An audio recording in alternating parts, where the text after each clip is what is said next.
Frères et sœurs dans le Christ, bonjour et bienvenue à cette méditation. En ce mercredi des cendres, nous entrons dans le temps de carême. C'est un jour où beaucoup de personnes iront à l'église et prendre les cendres, même des personnes qui ne sont pas chrétiennes. C'est un jour qui devient fameux, pour des raisons peut-être aussi, même on peut dire, en pensant que pour une mentalité magique, que les cendres ont un sens magique. En fait, c'est quoi le mercredi des cendres? Quel est le temps que nous commençons à vivre? C'est un temps de conversion.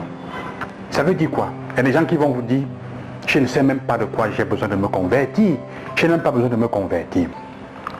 Vous voyez dans la Bible, quand une personne se mettait les cendres sur la tête, ou s'asseyait dans la poussière et se versait la cendre sur la tête, c'était le signe qu'elle avait pris conscience que sa vie avait rejoint un carrefour, un tournant, un point de non-retour où il était nécessaire de s'arrêter. Elle ne pouvait plus aller de l'avant de la manière avec laquelle elle avait vécu jusqu'à ce moment. Et elle savait que si elle continuait à aller de l'avant de cette manière, elle aurait détruit sa vie. Elle allait tout droit dans le mur et vers la mort. Alors c'était un moment de grande conscience du fait que j'avais besoin, la personne avait besoin de s'arrêter, de réfléchir et de changer. Parfois elle était aidée par un prophète qui arrivait, ou par la parole de Dieu, ou par quelqu'un d'autre qui lui disait une parole. Le mercredi des cendres arrive comme l'église pour nous dire, à travers l'église, qui nous dit, comme le prophète, comme la personne envoyée, mon frère, ma soeur, arrête-toi. Il est temps de s'arrêter. Elle te dit, il faut te convertir parce qu'il y a des choses dans ta vie qui ont besoin de changement. Vous voyez, c'est un temps aussi, un moment où on prend conscience avec honte de certaines choses. La honte. Pour faire comprendre cela, il faut regarder l'histoire d'Adam et d'Ève. Quand Adam et Ève deviennent nus après avoir fait le péché, mangé le fruit défendu, dans le jardin, ils prennent conscience de la honte, qu'ils sont nus. En fait, ils ont honte. Il y a une expression, il y a deux manières de comprendre la honte. La première consiste dans le fait que j'ai honte parce que, et c'est ça qu'Adam et Ève vivent au début, parce que j'ai fait quelque chose que je ne devais pas faire, je me suis caché, je me cache. J'ai fait quelque chose de mal. Il y a, comment dire, il y a des choses que j'ai faites qui n'auraient pas dû être là. Le mauvais est entré. Je me suis trompé. Ce n'est pas ce que j'aurais dû faire. Donc, j'ai touché le fond de la mauvaise chose à faire. Ma vie n'est pas comme c'est que je n'ai pas fait le bien que j'aurais dû faire. Ça, c'est la première partie. Chacun de nous le vit d'une certaine façon. Chacun de nous vit cette honte dans son quotidien où tu as fait quelque chose de mauvais et tu t'es trompé sur quelque chose que tu n'aurais pas dû faire. Alors on arrive là. La deuxième expression qui est la partie la plus belle est que il y a quelque chose qui se manifeste par le fait qu'ils se couvrent, ils couvrent leur nudité. C'est le fait que j'ai quelque chose de beau, il y a quelque chose de beau que j'aurais dû exprimer, que je n'ai pas exprimé. Je n'ai pas exprimé dans une certaine situation, tout au long de l'année, la meilleure partie, mon meilleur potentiel. Dans ma société, au travail, avec mes amis, avec les personnes que j'ai rencontrées, je n'ai pas donné, je n'ai pas exprimé le meilleur de moi-même. Mon potentiel le plus grand, je ne l'ai pas exprimé. Alors, j'ai honte parce que mon cœur n'est pas ce qu'il aurait dû être. J'ai fait des choix que je n'aurais pas dû faire. Le bien que j'aurais dû faire, je me suis écarté et j'ai plutôt choisi ce qui me détruit. Alors la honte s'exprime dans ce sens-là aussi. Les cendres, c'est pour dire cela aussi.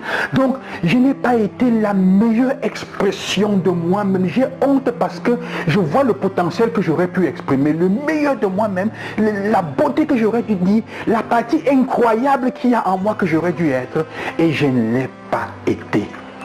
Quelque chose a manqué. J'ai privé le monde et l'univers de quelque chose. Ma communauté, ma société, mon travail, les personnes qui m'ont rencontré de quelque chose de beau qu'il y avait en moi. Je ne l'ai pas exprimé ou je l'ai mal donné.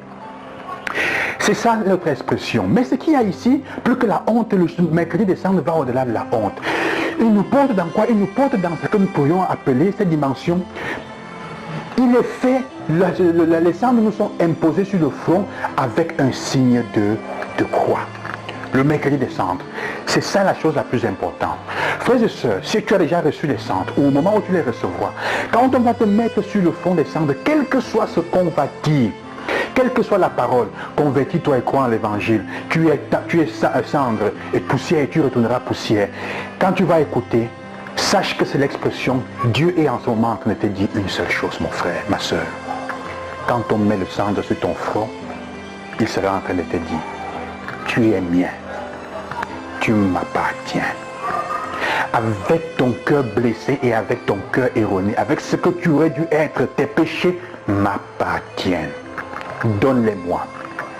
La cendre à ce moment, c'est pour recouvrir tous les aspects de ta vie. Ta vie n'est pas ce qu'elle aurait dû être. Tes choix ne sont pas ce qu'ils auraient dû être, mais ils appartiennent à Dieu. Il est en train de dire, laisse-les-moi et suis-moi. Je suis prêt à donner ma vie. La croix sur ton front, c'est ça. Tu es marqué de ce qui est mien. Je suis prêt à donner ma vie pour toi. Tu m'appartiens. C'est ça que Jésus te dit ce jour-là. Et donc la croix, c'est pour te pousser à dire, le mercredi des cendres n'est pas le jour où on met la cendre sur notre front pour nous rappeler tout le mal que nous avons fait. C'est pour te dire, tu as besoin de te lever pour marcher. Regardez ce que tu devrais être. C'est vrai. Mais laisse-toi aimer, je t'emmène là où tu dois être.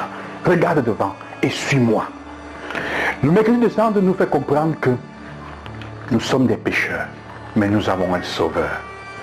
Il nous fait comprendre en fait que malgré ce que je suis, mon cœur est blessé et il est loin d'être ce que je devrais être. Dieu dit, je crois en toi. Le mercredi des cendres, le jour où je reconnais que Dieu croit en moi et il est en train et il veut faire de moi la personne meilleure qu'il a vue en moi. C'est le temps de carême, c'est à ça. Devenir la personne meilleure que Dieu a vue en moi. Et il met la croix sur mon front avec la cendre pour dire, tu m'appartiens. Et c'est ça. Accepter de se laisser mettre les cendres sur le front pour entrer dans le temps de carême, c'est accepter de devenir des personnes incroyables que nous sommes au fond. Des personnes merveilleuses que Dieu veut faire de nous. Frères et sœurs, que le Seigneur vous donne cette grâce, la grâce de s'ouvrir, la grâce de se laisser accompagner pour changer de vie, pour devenir la meilleure version de nous-mêmes. C'est ça le temps de carême. La honte, pas la honte. Dieu veut faire de toi la meilleure version de toi-même. C'est ça la conversion. Bon temps de carême. Que le Seigneur vous accompagne et à demain.